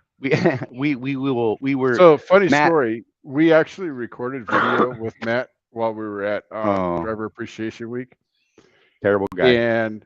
and so the platform that we use to do the show with will keep what we do in the cloud for what is it, Charlie, 7 days or something like that, Right. and then it goes away. And we didn't grab it out of the cloud in time; it went away. So there's this like Right. whole half-hour thing with Matt explaining his thing with us at the in the big tent that just went away. And so we're Yeah, I thought I groveling. had saved it We're on the laptop. we're groveling right now to get Matt to do it again. So Matt Nissen has said just reach out to him and he will email it to you guys. We are going to do a show with him where we just go over how he uses it and that sort of thing. That will be coming very soon. I know we've said that a couple of weeks ago. It's just these last few weeks have really been something else. So you know, there's a lot of things going on, and I'm hoping that next week will be kind of an off the hook show as well. So I can't even promise you then. Um, we're just gonna leave that at that. Uh, wow, yeah, I don't even know. Oh, my grandson's. Hey, buddy. Sorry, guys. Rosie's on Facebook Messenger. That's the words. Look, I got all messed up Nope. with my grandsons. Anyhow, so yeah, we will get that video made soon, and I'm hoping that I can get that damn airbag video cut together. I apologize to everyone, including you, Jeff. Uh, Alan Hey, I Becker. Hey, literally I literally sweated for that. I like for real. Like you should have. You Like will so see. He was dirty as all get out. like Alan did like this little thing where he jiggled the thing loose for me, but that's all the Yeah, only help I got. I was just like, and in Phoenix, even at what was it, like 8 o'clock in the morning that we did it, it was already like 90. yeah, it was great in the sun. You know, it was awesome. Alan, uh, was it was it you that said what was the brand name of the bags you got, Jeff? TRP. TRP. Is TRP and the OEM bags? Didn't you say something about that they're made in the same factory by the same people, just a different label? I don't know, something like that. So I remembered I wanted to ask that earlier. Um, yeah, it has been, Matt. It's been a logistical nightmare trying to get all this stuff done, and and then doing the OTR thing. And here I am. Look, so I did not anticipate to not be home by today. Like there was no reason I should not have been home by Sunday. And then it all flipped upside down. So now the next time I leave the house, I will leave with my laptop. I mean Rosie's laptop. It's my laptop when we travel. That was our deal. I bought her this dope ass laptop, but she has to let me use it when we're out on the road. She said okay. So then I claim it as mine when we're on the road. But anyhow, so right now all I have is my phone. I don't even have my tablet. It's crazy. Like I was not prepared for this. So here we are doing what we're doing and just pushing buttons like a pro in the background. I'm just saying. Yay. And so yeah, it's been fun though. I hope you guys have enjoyed it. I don't know. Rosie just went like this. I don't know what that means. I bet she's probably got one of the tablets back there, and I just lied to you guys. Oh yeah, she's totally lying to you. I mean, I'm totally lying. Because look, she just produced my tablet that I did not know was in the truck. Whatever, lady. Get out of here. A lot of you're good just now paid. that we're an hour and a half into it. You're just paid to drive, Charlie. That's it. Right, right. Let's see. What did I miss? Did I miss anything? Yeah, Alan was there, then left most likely. That's funny. You know what? I think I now know who Charlie's favorite kid is. Not gonna Who? bust him out. I'm not gonna. I'll tell you afterwards. Okay. Lady D-Lo, don't make her head explode. What's wrong with you? Stop it. She's already got one of those giant dwarven heads that you little people have, and I just cracked both you at the same time. Yeah, that just happened, lady. Look, I was just talking good about you, and then now see you're drawing my wrath. I'm gonna get beat up. Rosie's about 10 seconds behind. I'm gonna get hit by this one in a minute over that big head thing. I'm just saying it's gonna happen. She's gonna throw. Oh, She's gonna throw. She just did. I Jesus said she was gonna throat punch you again. Christ. That's on the scar side too, man. I got so scared just now. You guys just don't even understand. Sweet Lord, I just tensed up inside, and I'm pretty sure there's a pyramid in my seat. Y'all know what I'm talking about. Little pucker. What? Hey, snow days. Snow what? Oh, You guys so know. Charlie, there's been that debate about the physicals lately, right? Again. Yeah. So I just want everybody to know I did my DOT today at my personal physician's office, who is a certified registered DOT person. And I faxed that to my OOC, Dana Nelson in Troutdale, Oregon. She got that into the system and Swift accepted it. There you go. I'm just saying. So the thing is, though, guys. Who paid for that, Jeff? I did.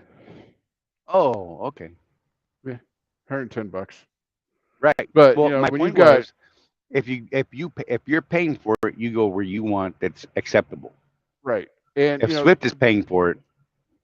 So what I've been telling people about this is, like, if you're completely healthy and no issues, like you got the 2-year card and don't anticipate that changing, let Swift pay for it. But guys like me, I've got type 2 diabetes, and so my doctor is also managing my diabetes. So I had this history with them. If I went to Concentra or whoever Swift is using these days, they don't know me from the last driver that came in. And they're just going to say, what's your A1C? And I'm going to give them the thing, and they're going to go, well, that's not good, and not give me my card. Whereas when you go to your personal physician, and whenever I have to change doctors, because we all know how insurance works, whenever I have to change doctors, I shop for a doctor that has the DOT certification, because they could make an actual educated decision on my fitness to drive, because they know me, they know my history. They're the ones that are prescribing me my medications and monitoring all that. So, those of you guys that have some getting older issues like me, that is an option for us owner operators. Not so much on the company side, from what we found out. If you're on the company side, you got to go to their doctors. But that's another reason to be an owner operator, man. Hey, you know what? This is gonna dip me into a bit of a sad thing real quick. I apologize for this, but Jeff's talking about his A1C and his diabetes and all that sort of stuff. If you guys are in that category, and you seriously need to take care of yourselves, seriously, like, look after yourselves. Do those things you don't want to do to make things better. Don't do things that are making those things worse. We just lost a guy out of the Target DC, Leon Wells, who was the nighttime one of the nighttime guys, and really cool guy. He is a mean, nasty dude if you didn't know him. And he's an old-time truck driver, started with Swift. He came over from MS Carriers and was he was a pill if you didn't understand him. But once you understood him, the dude was all heart. It's crazy. And we just lost him 2 weeks ago due to serious health issues, and he wasn't taking care of himself. So you guys, seriously, take care of yourselves. Quit letting this shit go so bad.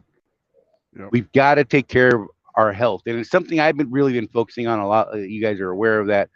I've been trying to do some things that are better for me. Right, D-Lo, he was honest without a filter and a heart of gold, like, for real. Leon Wells, I'm gonna miss that dude, like, for real. Like, there's a lot of people on the planet. Honest to God, this is gonna sound terrible. I wouldn't know they were gone. Um, this is not one of those guys. Sorry, I'm over this. What's the good insurance we can get? I'm thinking, Anthony, that Todd's gonna have something on that tomorrow. Well, In you're seeing what talking he's posted. about to get away without having a camera, or you're talking about health insurance? Oh yeah, my bad. I should clarify. Good job, Yeah. Jeff. Yeah, and on the camera side, on the liability and all that stuff, Todd's got a video that's coming out tomorrow. He said around 9 o'clock in the morning. It sounds like he's got some information for us on that. So Yep, go we over don't to know his nothing. channel for that. I'm gonna Yeah. watch it. Yep. I was going to try and reach out to some folks this week. I just haven't had the time. Like I said, I expected to be home Sunday, so I was going to be like all day Monday doing stuff and all day today doing stuff, and that turned into a complete Yep. foobar situation. Yeah. If you're talking You about know? the health insurance side, what I've done since Obamacare passed into law was I just go to the exchange, because here's the dirty secret about us, about our business. Until you get to a certain point, like you have a pay for a truck or you're running a team or something like that with your spouse, like Charlie does, Right, the government thinks we're poor, man. And so we right, qualify for insurance at a discounted rate through that program. And this is another one of those things. Let's not get political on it. I'm just like a lot of people. I didn't like the thing when it came out, but it is what we have, and it's a way of getting yourself taken care of at a much lower cost than the insurance that Swift is currently offering owner operators through the portal. right. And it's kind of one of those things that once you get to a certain income level, that changes. But while you still have a truck payment, you've got all these deductions, and if you're like me and you spend an insane amount of time out on the road, so you've got all that per diem that you're deducting. Before you know it, you're below that threshold, and you can get much better rates and better coverage of it than what Swift is currently offering. Also, I'll put the caveat in there, though. It does depend on the state. I've heard from some people that their state's exchanges aren't that great. So it's worth taking a look at, though. And this time of year is the time of year to look at it, because we're hitting open enrollment at the end of the month, I think, aren't we? Charlie doesn't know because he's got that awesome VA coverage. Yeah. Anyway. Anyhow, hey, look, I don't pay for it. It's free. Wait, Yeah. I paid for it. I paid did. for it. You did with your body. Oh God, it Yeah, hurts. no. That That could go. Jeff, That could go Jeff's- somewhere that. Oh my God. Hey, it's got to Hey, happen at least once an episode. hey there, pretty driver. You need some company? Hi. That. See, we're going dark. We're going. I don't Yeah. even know what happened. Oh, hey, so that came up recently. So one of the drivers on the Swift drivers group, one of the newer guys, was talking about the lot lizards and whatnot. Right. And I just want to put out there, guys. There's two That's not organizations. politically correct. Real quick, I just wanted to You're point welcome. out two organizations that I personally support with charitable donations, and that's Truckers Against Trafficking and Operation Underground Railroad. You guys are all probably familiar with Truckers Against Trafficking at this point, because Swift supports them too. Operation Underground Railroad, those guys actually, they're all like former Navy SEALs and stuff, and they go rescue people that are being trafficked, like go knock down doors and crack skulls and get these people out of there and get arrested. So that's just something that came up, and it's one of those things that's close to my heart. So I just want to put that out there since I have a platform to do it. Right. Don't forget about Swift Charities. They do good stuff for drivers and their families. And Charlie, I was talking to Tisha about this, because she's on the board for that organization. Right. And I found something out that kind of baffled me a little bit. And we don't normally play the guilt game here, but I'm going to on this one. She said that only 25% of all Swift drivers and owners donate to Swift charities. Right. 25% of us, guys, come on. We can do Not better. gonna lie, I'm not doing a weekly withdrawal right now. That's No, because of financial stuff. but you But I did that. did dump a clump on Brett's head. Yep. That sounded wrong. Oh my So, god. it start that on that one. It's just, I can't remember the macro off the top of my head because I'm old. I'm gonna just ride that one to the end of my days. At this Right. point. But it starts at $1 a week, and you can go as high as I don't even know what if you wanted to get crazy about it. But like we said when we were in Phoenix, one of the things about being a business owner is once you become more successful, you have the ability to start supporting some of these charities and giving back to Right. the community. And that's part of the point of doing this, is to get to a point to where you can do that. There's a weird thing that when you give, you get more back. It's weird. right? It's crazy. I'm sorry. I mean, I'm not saying, don't spend your food money on charity. Absolutely don't do that. Right. But what part of the goal of all this is to get to the point to where you could do that and help people and not break your own bank. You got to take care of yourself Right. first. But after that, what do you do? It's just something to think about. Oh my god. That's my thing this week, I guess. You will be banned forever. Not there's anything wrong with Navy, but the ban hammer's coming out. Let's fight. You and me. I'll be in Phoenix in 2 days. Mano y mano. Yo. Okay, I'm just playing. I don't want to fight nobody. But yeah, seriously, like Jeff was saying, I mean, when we get to a position where we can actually start helping other people, not look, there are crazy people out there that give everything they have, and whatever, man, power to them. You've got to be able to take care of yourself first before you can help anyone else out. So get yourself into a spot where you're able to make those types of things happen for other people, whether it's family, whether it's people you don't know. So, Anthony and whoever else is interested in the enroll first stuff, it's on the portal. If you go to the portal and you go to you open the main menu there and you go down to resources and links, you'll see a link to enroll first right there on that list, right below ATBS. So that's where you would go to get the information for that. I happen to agree with Sean Holloway on this. It's for the coverage. It's expensive from what I saw, but I'm totally not in the know. A little bit I do know. It looked really expensive for very poor coverage. Right. And just remember that the exchanges in the different states, what they're going to do is they're going to base it on your tax returns from last year, not even on your 1099. They base it on your tax returns. So by the time you take all those deductions, where are you at? Look at that. And if it throws you below the poverty line, guess what? You get free insurance from the government. And it is and it is actually better coverage than what these guys are offering. I'm just saying. At least it is in Utah, and it was in Oregon as well. So again, that's going to be dependent on your state. I don't. That sounds brutal. It's not covered by enrollment first.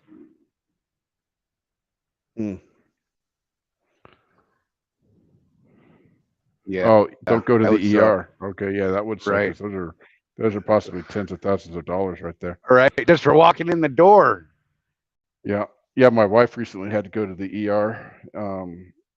She got a really bad burn. She was canning and one of those things, and we ended up owing $35 on that on exchange insurance.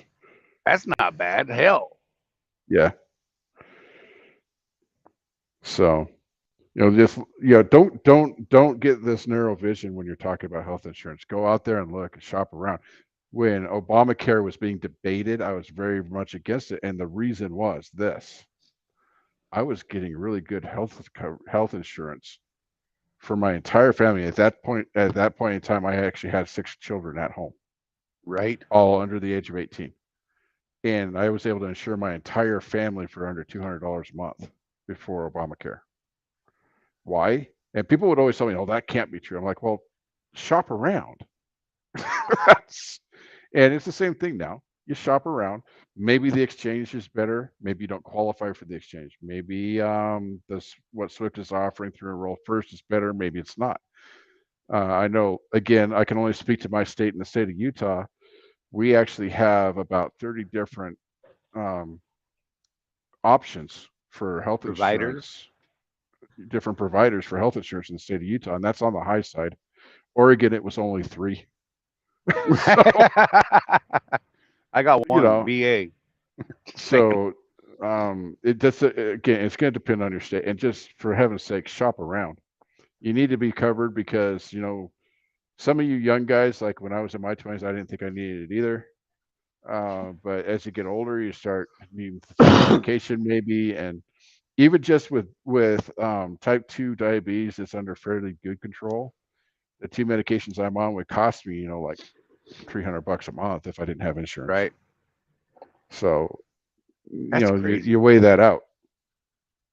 I am spoiled and very fortunate, mind you. It took, me destroying myself and dying to get what I have, the coverage that I have. But I am very fortunate and very shielded from what a lot of you guys have to go through on the insurance thing. And I pay nothing for prescriptions, medication. I mean, hell, my surgery on my neck, we saw a bill. I think Rosie saw, well over $100,000 worth of medical bills coming in.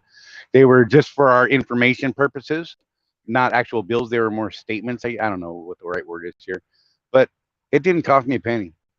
Thankfully, holy hell! Especially with me being in the state that I was financially with the business and everything else, because this year's been so stellar for me. Much done by myself, mind you, and then all the health stuff on top of it. Oh man, I'm telling you, I don't know that I could have made it through this, or I'd be probably on the verge of a wheelchair, and I'm not looking forward to that. I've managed to dodge that wheelchair. Man, you guys don't understand. Charlie and I have been friends for years, but we've only actually met face to face a few times. But so when we met the first time in Greer, this is how we walked. Right? That's how we walked in Vegas, head down. He was like looking stuff like this. When we got to Phoenix after his surgery, he's all like, "Yeah, what's up? I'm 75 inches again. I used to be 76 inches, and then I broke my back. But whatever. It's better than the 42 inches I felt like in Vegas. Just saying. So, yeah. I felt smaller than Rosie at that point. And that's saying something because she is not a large lady. She's very short. Maybe she's not watching. I don't know. Not as short as Lady D-Lo. Just gonna throw that out there. Yeah, if you're a man of average height, you don't want her punching you straight on. I'm just saying. No. She don't even have to drop to the knee, yo. I'm just saying. Y'all know. Those who know, you know.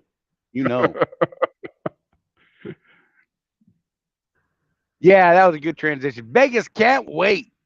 You know what? Yeah, guys. So we're actually making some progress on that. We're actually looking for a venue now. We started looking off the strip. It was really unwise of us to try and get a venue in an actual casino, because when we started looking at thousands. That, yeah, like they didn't even care how long you wanted it for. $4,000. We're like, okay, we can't afford that. We'll give you a couple of chairs and a table. We found some venues a little away from the strip that I think we can do. So we'll actually have an actual venue to sit down and talk business, and we'll have Sue talk to us. We're hoping to have Dana talk to us, our OOC, and Charlie and I'll be there. And if you guys want to take full advantage of the price, bring your accounts with you. We will go over your financials on your business and be brutal if you guys wanted to take full advantage, and we'll show you exactly where you can cut some not corners. That's a bet. Right? Not corners. Cut some costs. Cut some overhead. There we go. maybe get into a different groove. And then, of course, Alan's going to do his maintenance clinic. Right. We're going to learn some stuff. He's going to give us some tools. We're going to set up a shuttle. I think we're going to rent like a big old 17-passenger van and run people back and forth from the strip to our little off-site, off-strip location. And so, you know, we'll have transportation covered back and forth. And so, yeah, I'm still getting all excited and jacked up about this and you know what? Those of you who have been asking, what hotel you guys staying at? Look, I honestly don't know. We were talking about the Flamingo, and it sounds cool, but I'm really a fan of the Golden Nugget. I just like that old hotel. I It is like that off the street, strip. dude. I do like. I Oh, like Fremont that Street is amazing. Fremont Street's awesome. You know, and then we just catch a Uber or a bus up to the strip. Charlie let me in on a secret of his after we were done with Vegas. He said he just likes to see people their first time in Vegas. Oh, it's so much fun. So I remember Charlie, we were having dinner. He's like, "Have you been outside yet?" And I'm like, "No, what's outside?" He's like, "Oh man, come with me." Yes. And dude, I was like freaking Gomer Pyle. I was like, "Holy crap, what is this?" Well, golly. It was awesome.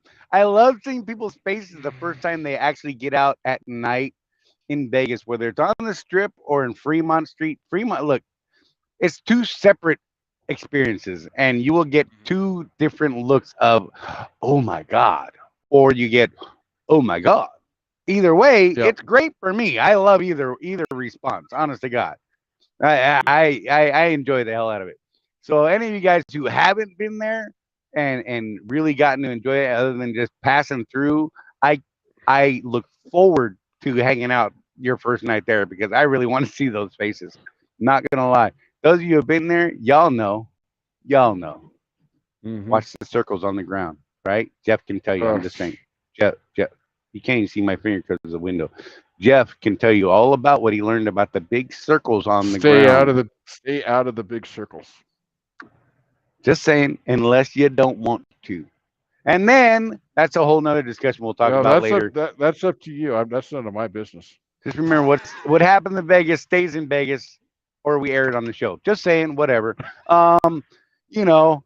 Well, so yeah. Say, you know, so my daughter loves that story and my wife hates it. So I could totally see that. Like totally could see that. So yeah, Kathy, exactly. It's an adventure. It is a fun adventure, I think. I don't recommend most people go there for more than a night or two your first trip. I'm gonna just throw that out there because you're gonna wear your ass out. And then, you know, look, I'm not bringing bail money for anyone but me and Rosy. She gets a little violent. She'll start throwing elbows at me. I don't know. She's a little cray. I'm just saying, but yeah. Yep. So listen to Dennis. I'm a casino guru. It's fun if you win. If you win. Let's just remember the odds are always in the house favor. Just saying. I like to go there to people watch. Like one of the last times Rosie and I went there just for us, just to be us. We were at the Golden Nugget. We sat outside on Fremont Street under the big canopy thing, and we sat at Starbucks most of the day and just watched people walk by, just amazed by what you see. You know, so yeah. So Sean was one of the guys that went with us last time. Oh my God! So Sean, to this that last day we were there, where we all hung out, and Charlie and I went to Gordon Ramsay's Burgers and all that stuff. Oh yes. So I had my my fancy watch on, and we did 10 miles that day, dude. And yeah, I it was nuts. That's how much we did because we were just having so much fun. Just walking. And we only really walked in like a 1 or 2 mile area. I mean, honest to God, right? Yeah, we were going up and down looking for stuff. Oh my gosh, that was insane. So much fun though. So yeah, that's going to be the first week of April. Let me pull up a calendar here. And that is, let's see. Oh, I don't know how to work my calendar because I'm not smart. There we go. I found it. Our actual work day is either going to be the 4th or the 5th. or the 4th and the 5th, like a half day type deal. We will solidify that. Oh, my GPS is talking to me for no reason. We're going to solidify that soon, I hope. And but yeah, so Jeff and I, well, I know Rosie and I are planning on being there the 3rd through the 7th, like Sean said. So you guys are welcome. Make sure you are planned there for the 4th and 5th. How's that? That's a good safe bet. Yep. So for You know, those of you that are that way you're coming good. in, by the way, for those of you that are coming in from the southeast, might I make a recommendation for you? Try and get a load directly to Phoenix, and then they can probably get you a Costco load directly to Vegas from there. So you can get that. That's a zero deadhead to go to this thing if you can pull that off. We're gonna try and see if we can't work some sort of deal with the TA there in south of the Strip, outside of Vegas, and see if we can't get a couple of spots roped off for our folks. Look, it ain't gonna be free. Don't go crazy. But we're gonna see if we can't get a section kind of roped off and maybe some sort of deal cut. Don't know if it'll happen or not, but it's something we're talking about and trying to get worked out.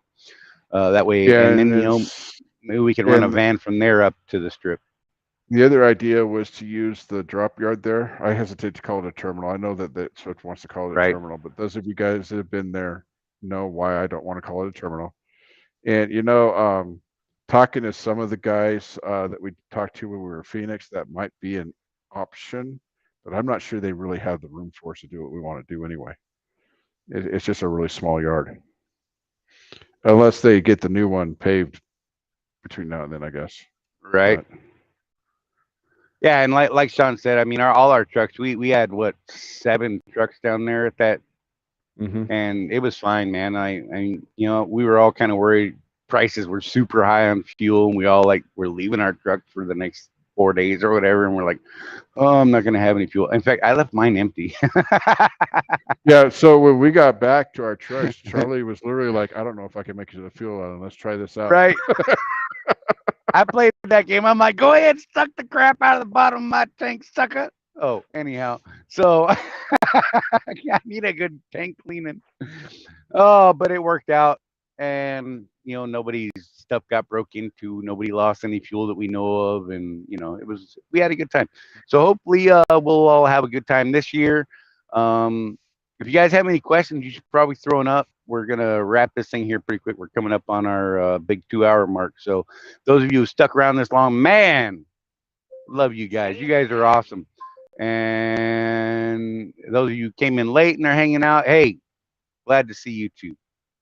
Oh, Sean said there's a guy there that'll polish wheels. He is awesome. I don't know. Okay. I don't know. That sounds crazy to me. I actually need to get mine done. These brand new rims look like crap. I know it's not normally something that we worry about, but these things are total crap. I mean, they've never been touched. It's ridiculous, but they're still stained from initial install, I think. Oh, whatever. I know it's silly. What do you want from me? Hey, don't forget to look. You better quit hitting buttons while I'm hitting buttons. Sean's going to be in Phoenix tomorrow. Cool deal. Hey, Jeff said, don't forget to thumbs up, subscribe, and hit that notification button, you guys, so you know when we're putting out new videos. And when I get off my backside and actually cut together this airbag video and things like that, you'll know when those go out too. You'll know ahead of time usually, because most of the time I actually get the notifications out for our live shows every week. But if you don't know, it's 6 p.m. Tuesday Eastern time every week, damn near every week. Every now and then we have to throw in a Wednesday show because of whatever. But yeah, so seriously, we've had a good show. I think we've had some good conversations. I want to thank you guys. Sean said he paid $80. The guy got ride to Strip, came back, and they actually were done. So there you go. He paid the guy $80, went to the Strip, came back, and the dude was done. So there you go. Yeah. You got anything you want to throw out there, Jeff? Did we miss anything we wanted to hit this evening? Oh, I think we covered a lot of ground today that we'll probably end up answering more questions later on. Looking forward to Todd's show tomorrow. I'd like to kind of interested to see what it is he found out. He's keeping it close to the vest. He ain't telling nobody nothing till tomorrow morning when we release that video. So there you go. We'll find out when you guys find out, and hopefully we'll all have some better information. So you guys be safe, take care of each other. Like I said, if you need to talk to somebody, by all means, find someone to talk to. If not, call me. I'll be the dude. I can carry. I can help my brothers and sisters out. Rosie, say goodbye to these people. She's over there in the dark. There she is. Wave with these people, woman. All right. That's Rosie. That's Jeff over there. I'm Charlie. This is Contractors Corner. We'll see you guys next week. Hey, you calm down. See, look, she interrupted my whole thing. See how this woman is? She's like 10 seconds behind on the live feed, and then she wants to, I'm watching the show. Leave me alone. I'm like, what the hell? Anyhow, you know who she is. She is over there. You know that guy. I'm Charlie. Contractors Corner. We'll see you guys next week. Tuesday, 6 p.m. Whoop, whoop.